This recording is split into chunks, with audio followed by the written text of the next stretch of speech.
முன்னாள் அமைச்சர் ஏவவேலு செய்தியாளர்களை சந்தித்து வருகிறார். அதனை பார்க்கலாம். என்ன காரணம்னா 2 நாளைக்கு முன்னால முந்தைய தினம் புதிதாக வந்திருக்கிற தமிழ்நாட்டுடைய முதலமைச்சர் அவர்கள் ஆளுநர் உரைக்கு பதில் சொல்லிக் கொண்டிருந்தார். அப்பொழுது திட்டமிட்டு 2017 2026 வரை என்று ஒரு குறிப்பிட்ட ஆண்டை சொல்லி ஆதாரம் இல்லாத ஒரு குற்றச்சாட்டை சொன்னார் அவர்.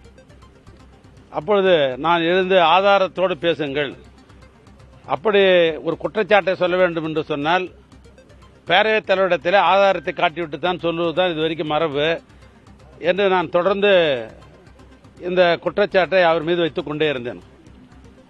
அதற்கு பின்னால் எங்களுடைய எதிர்க்கட்சியினுடைய தலைவர் அவர்கள் எழுந்து எனக்கு மைக்கு கொடு என்று சொன்னார்.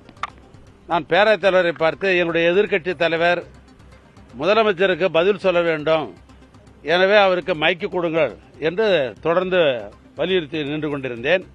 அது எல்லா தொலைக்காட்சியிலும் காட்டினாங்க, நீங்களே பார்த்துருக்கலாம் அன்றைக்கு என்ன நடந்ததுன்னு. அதற்கு பின்னால் என்ன நடந்தது என்று சொன்னால், நாங்கள் நின்ற இடத்திலே ஆதாரத்தை காட்டுங்கள், ஆதாரத்தை கொடுங்கள் என்று சொன்னோம். எதுவும் பதில் சொல்லலை. பேரவைத் தலைவர்கள் முதலமைச்சர் பேசிவிட்டு கடைசியாக தான் அவர் பதில் சொல்லுவார்னார். அப்படிலாம் இல்லை, குற்றச்சாட்டு ஒன்று சொன்னாக்கா அதுக்கு ஆதாரத்தை காட்டணும். இது வரைக்கும் சட்டமன்றத்தில் அப்படித்தான் நடைபெற்றிருக்கிறது, அதுதான் மரபு, அதுதான் முறை. ஆனால் ஆதாரத்தை காட்டிட்டு முதலமைச்சர் பேச சொல்லுங்கன்னும் தொடர்ந்து அவர்கள் அனுமதிக்கலை. அதுக்கு பின்னால் அவர் எங்களை வெளியே தூக்கி போடலான்ற ஒரு நிலைக்கு போய்விட்டார். அது ஆனால் நாங்கள் எல்லாமே அமைதியாக வெளியேறிவிட்டோம்.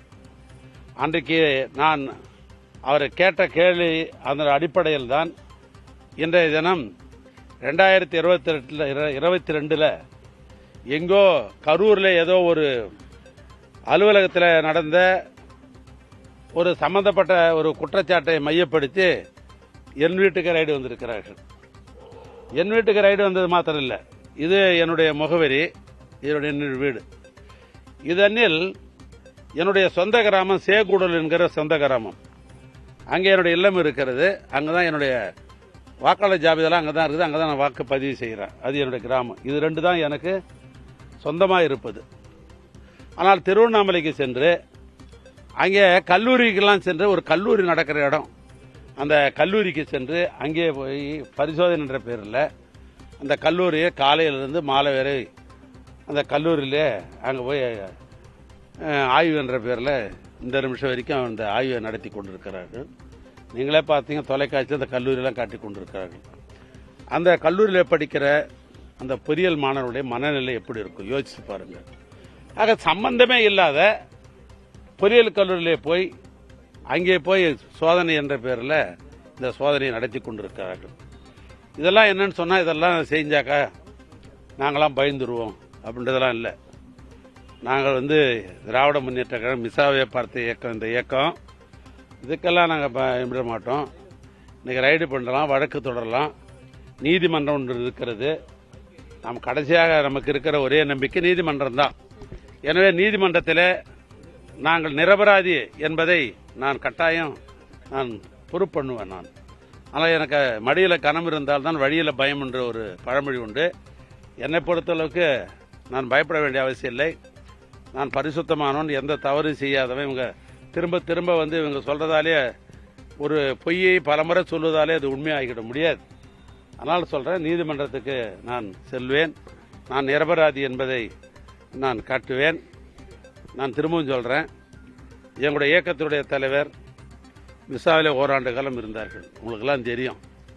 அதுக்கு பின்னால் இந்த தமிழ்நாட்டில் மக்கள் விரும்புகிற ஒரு அற்புதமான அரசை திராவிட மாடல் என்ற அடிப்படையில் நாட்டு மக்களுக்கு போய் சேர வேண்டிய அத்தனை திட்டங்களை சேருகளுக்கு ஒரு அற்புதமான ஒரு அரசை நடத்தி காட்டியிருக்கிறார்கள். அதனால எங்களுக்கு எந்த பயம் இல்லை. நான் நீதிமன்றத்தில் நான் சந்திப்பேன்.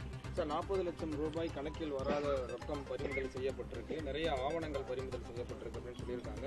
ஒரு ஆப்பிள் மேக் ஸ்டுடியோ எல்லாத்தையும் கொடுத்துருக்காங்க. ஸோ என்ன மாதிரியான விசாரணை இதுக்கப்புறம் இருக்கும், உங்கள்கிட்ட என்ன மாதிரி சொல்லிட்டு? அதாவது என்னன்னு கேட்டீங்கன்னா, இந்த 40 லட்சம்ன்றதே அது வடிகட்டிய முழுக்க அது தவறான ஒரு பொய். அது என்னுடைய வீட்டிலேயோ அல்லது நான் சொன்ன பார் என்னுடைய கிராமம் சொன்ன பார் சேகூடலூர், அங்கேயோ எங்கேயும் ஒரு பைசா பணமும் எடுக்கல, எந்த சீசரும் போட்டு எடுத்துன்னு போகல. என்னுடைய அலுவலகத்தில் இருந்த கம்ப்யூட்டர்கள் பொதுவாக நான் அமைச்சராக இருக்கிற பொழுது துறை சம்பந்தப்பட்ட அறிக்கைகள் இங்கே தான் தயார் பண்ணி நான் கொடுப்பேன். சுற்றுப்பயணம் போகிற அந்த சுற்றுப்பயண பட்டியல் இங்கிருந்து தான் கம்ப்யூட்டரில் தான் நான் அனுப்புவேன். அதுவும் குறிப்பாக மக்களோட நெருக்கமான துறை இருக்கிற காரணத்தில் என்னுடைய இன்ஸ்பெக்ஷன்லாம் ஃபோட்டோலாம் எடுத்தாங்கன்னா அவைகள்லாம் இந்த கம்ப்யூட்டர் இருந்து தான் நாங்கள் தொலைக்காட்சிக்காக இருந்தாலும் சரி, அதே போன்று பத்திரிகைகள் பிரிண்ட் இருக்கிற பத்திரிகைகளாக இருந்தாலும் அதுக்கு இந்த கம்ப்யூட்டர் தான் நாங்கள் அனுப்புவோம். அதனால் இந்த கம்ப்யூட்டரில் ஏதோ இருக்கிறதை போல இதை நாங்கள் சீஸ் பண்ணுவோம்னாங்க, தாராளமாக சீஸ் பண்ணி எடுத்துன்னு போங்க அப்படின்னு நாங்களே மனமும் தான் கையெழுத்து போட்டு சீசர் ஆர்டர் எடுத்துன்னு போக சொன்னோம். அந்த கம்ப்யூட்டரில் நான் சொன்ன மாதிரி இது பிரஸ் சம்பந்தப்பட்ட செய்திகளை தவிர, என்னுடைய அறிக்கை சம்பந்தப்பட்ட செய்திகளை தவிர அதில் எதையும் பதிவு இருப்பதற்கு வாய்ப்பு இல்லை. அதனால் நாங்கள் பார்த்துட்டு கொடுக்குறோம், நாங்கள் எடுத்துன்னு போகணும்னு சொல்லிட்டு குற்றம் சாட்டுவதற்கு ஏதுவான ஆவணங்கள் பறிமுதல் செய்யப்பட்டிருக்கு அப்படின்ற ஒன்றையும் அவங்க குறிப்பிட்டிருக்காங்க அவங்களுடைய செய்தி அறிக்கையில். இல்லை, குற்றச்சாட்டு சொன்னது என்ன, எங்கேயோ கரூரில் ஒரு சாலை போடப்பட்டது, அதற்காக ஏற்கனவே பில்லு போடப்பட்டிருக்கிறது, அதனால் அங்கே ஒரு தவறு நடந்திருக்கிறது. அந்த ஒப்பந்ததாருக்கு அமைச்சர் நேரடியாக தொலைபேசியில் தொடர்பு கொண்டு உதவி செஞ்சார் அப்படின்றது தான் அவங்க எஃப்ஐஆர் போடப்பட்டிருக்கிறது. இங்கிருந்து கரூர் எவ்வளோ தூரம் உங்களுக்கு தான் தெரியும். அங்கே ஒரு அலுவலகத்தில் ஒரு டெண்டர் நடத்தணும்னாக்கா அங்கே இருக்கிற கோட்ட பொறியாளர் டி அவர்கள் தான் டெண்டர் நடத்துவாங்க. அதுக்குரிய ஆவணங்கள்லாம் அங்கே தான் இருக்கும் மொழி, அந்த டெண்டர் நடத்திய அலுவலகத்தில் தான் அந்த ஆவணம் இருக்கும் மொழியே அமைச்சர் இல்லத்திலேயோ அமைச்சர் அலுவலகத்திலேயோ அது சம்பந்தப்பட்ட இது எப்போதுமே இப்பயும் நடைமுறையில் அப்படி கிடையாது. டெண்டர் கோட்ட பொறியாளர் டி விடுறாருன்னா அது சம்பந்தப்பட்ட டாக்குமெண்ட் அங்கே தான் இருக்கும். அல்லது மேற்பொறியாளர் அதாவது எஸ்சி சூப்பரண்ட் இன்ஜினியர் அவர் ஒரு டெண்டர் விடுறாருன்னா அது அந்த அளவுக்கு தான் இருக்கும். ஏன்னா நெடுஞ்சாலைத்துறை பொறுத்தளவுக்கு டெண்டர் விடுகிற அதிகாரம் 2 பேருக்கு தான், ஒன்று டிக்கு இன்னொன்று எஸ்சிக்கு. அது மாதிரி டெண்டர் அதிகாரம் யாருக்கும் கிடையாது. அப்படி இருக்குமே என்று சொன்னால் ஆவணம் அந்த அலுவலகத்தில் தான் இருக்க முடிய, ஆவணங்கள் என்பது இது போன்ற ஆவணங்கள்லாம் பப்ளிக்குடைய பொது சொத்து. அது ஆனால் அந்த அலுவலகத்தில் இருக்குமே ஒழிய அது என்னுடைய இல்லத்திலே இருப்பதற்கு வாய்ப்பு இல்லை. அது போன்ற ஒன்று என்கிட்ட இருக்கிறதுக்கு வாய்ப்பு இல்லை. அதான் நான் சொல்லிட்டேனே, அவங்களுடைய அதிகாரத்தினுடைய உச்சன்னு சொல்றேனே. ஜனநாயகத்தில் ஒரு சட்டமன்ற உறுப்பினர் சட்டமன்றத்தில் ஜனநாயக ரீதியாக கேள்வி கேட்பதற்கு எங்களுக்கு உரிமை உண்டு. ஒரு எதிர்கட்சினா கேள்வி கேட்க தான் வந்திருக்கிறோம். போற்றின்னு லாலி பாடுவதற்காக நாங்கள் வந்திருக்கிறோம். மக்கள் பிரச்சனை எதுவாக இருந்தாலும் கேட்பதற்கு தான் வந்துடும், கேள்வி கேட்க தான் செய்வோம். ஒரு குற்றச்சாட்டை ஆதாரம் இல்லாமல் குற்றச்சாட்டு சொல்லுங்கிற பொழுது ஆதாரத்துடன் குற்றச்சாட்டு சொல்லுங்க, ஆதாரத்தை கொண்டு ஸ்பீக்கர் கையில் கொடுங்க அப்படின்னு கேட்கறதுல என்ன உரிமை, என்ன தப்பு? அதுலேயும் நான் ஒரு மூத்த உறுப்பினர், 1984 சட்டமன்றத்துக்குள்ள நுழைஞ்சவன் நான். 7 முறை சட்டமன்ற உறுப்பினராக இருந்திருக்கிறேன் நான். அப்ப எனக்கு எவ்வளவு எக்ஸ்பீரியன்ஸ் இருக்கும், எவ்வளவு அனுபவம் இருக்கும். முதலமைச்சர் என்ன மாதிரி மக்கள் தொண்டு செய்துட்டு முதலமைச்சராக வந்திருக்கிறாரா? மொழிப்போருக்காக நான் சிறை போனவன், மொழிப்போருக்காக சிறை போனவன், மக்களுக்காக பல்வேறு போராட்டம் நடத்தியிருக்கிறேன். பலமுறை மக்கள் போராட்டத்திற்காக நான் வேலூர் சிறைக்கு நான் போயிருக்கிறேன். ஆக நாங்கள்லாம் மொழி என்ற உணர்வோடும் திராவிடன் என்ற உணர்வோடும் பள்ளி பருவத்தில் இருந்து கல்லூரி பருவத்திலிருந்து நாங்கள்லாம் அப்படிதான் வாழ்ந்து கொண்டிருக்கிறோம். அதனால இவர் புதுசா ஒரு பதவிக்கு வந்திருக்காரதுக்காக நாங்கள் எடுத்து கேட்டதுக்காக இப்படி ஒரு அதான் சொன்ன அதிகாரத்துடைய உச்சம் இன்னைக்கு என் வீட்டுக்கு ரைடு வந்திருக்கிறது. ரைட், நன்றி.